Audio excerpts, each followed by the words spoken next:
everybody, Maci here. So you're in college, or you're just a very ambitious high school student, which kudos for you. And knowing that you want to get hired after college, you're going to want to get an internship considering this very competitive job market. So for this week's video, I am going to be sharing with you a few things that I wish I knew before applying to internships, just so you don't repeat my same mistakes.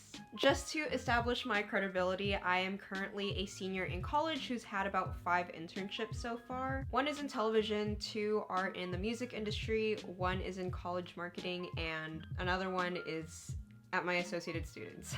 So from here on out, of course, this all depends on what industry you're interested in, but these come from my own experience of wanting to go into entertainment.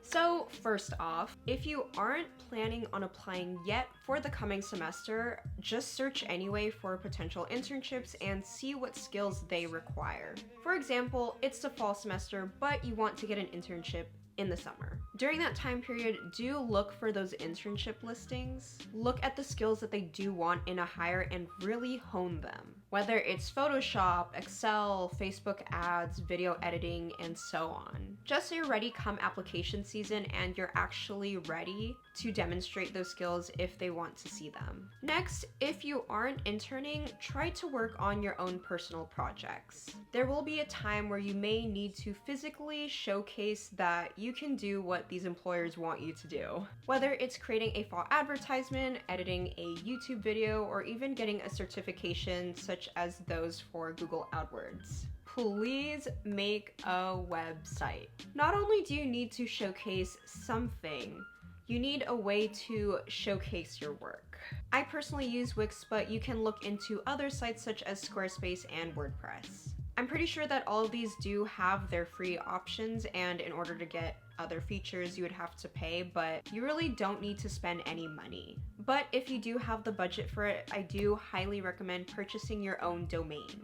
It could be your brand, or you can just simply make it firstnamelastname.com. It's just easier for others to remember, and in a way it just looks a little bit more professional. If you choose not to pay just because you don't really see the point in it, that's totally fine. Employers should understand even if your URL is long. LinkedIn can also be a good substitute for your website since it does have the same features and you can still showcase your work. But if you are willing to invest, I highly suggest creating a website. Create a master resume. Now you should already know this, but you do not send the same resume to every single employer. You should be tailoring your experiences and your skills based on the job description so you're seen more as a match. Since most internship applications are done online and they tend to go through a portal such as Workday. So to expedite the fatigue of creating a different resume for every single job listing, I suggest creating a master resume that has all of your job experiences and your skills. Just so that when you're creating your resume, you can just click and copy and paste and put it to your new resume and you don't have to worry about it. Next, create a sheet that has all of the places that you plan on applying to. If you watch the Intern Queen on YouTube, which I highly recommend, I think they call it your intern dream list. For example, on my sheet, it looks a little bit like this.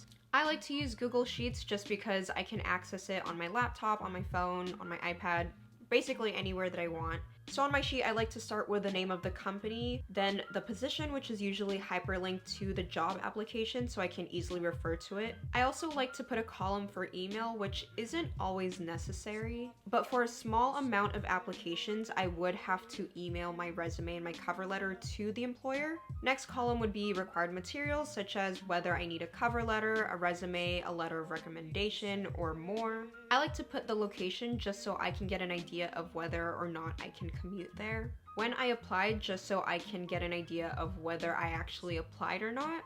The deadline for the application, whether it's paid or not. This is definitely helpful for when you're applying for internships in the future, just so you can anticipate what they might want during the application and you don't need to stress out about it. Recruiters don't always look at cover letters. Depending on the size and reputation of the company, recruiters may not always look at your cover letter. Often with a bigger company, they would receive thousands of applicants and they don't have time to look through your cover letter. Now, despite me saying that, that doesn't mean that they won't actually read through it. Think that if they're in a standstill and they don't know whether they should invite this person or this person for an interview, and they have pretty similar skill sets and their resumes both look great, they're gonna look to the cover letter to kind of break that tie. So don't skimp, even though they might not read it. Plus, if an application says that a cover letter is optional, that actually means that you should do it. You should still submit one because it shows that you are willing to put in the extra effort of creating one and submitting one even if you don't have to. From my perspective, and I could be totally wrong, some recruiters actually really take cover letters into consideration, but don't stress out too much about it. I feel that the resume is more important than the cover letter, and that the cover letter should only supplement your resume. Next, make sure your resume is optimized for a program to read it. Now, some companies with a large applicant pool may look to using a site portal that organizes and files through resumes. Now, depending on what role you're going for, don't over-decorate your resume. So it's basically understood that if you're going into a creative role such as graphic design, you're going to decorate your resume. But if you feel the need to decorate your resume even though you're not going into a super creative field, then use sites like Canva or Photoshop with a grain of salt.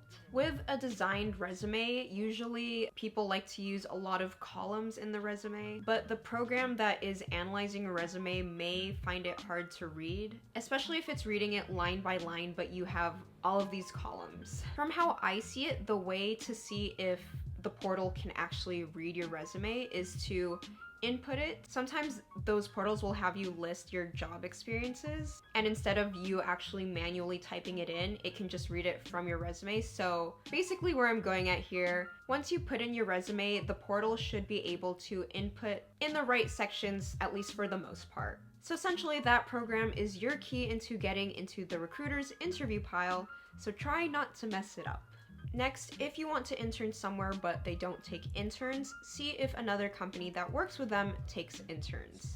So going into the summer of my junior year, I really wanted to intern at a reputable TV show because your girl was naively ambitious. Some of the more well-known TV shows in LA didn't really take interns, or you had to know someone in order to be a PA or an intern there, and I didn't know anybody. So instead, I applied for an internship at an audience coordination company that worked with these well-known TV shows and fortunately got the internship. So bringing it back to you guys, try to find a way if you really want to intern at that specific place.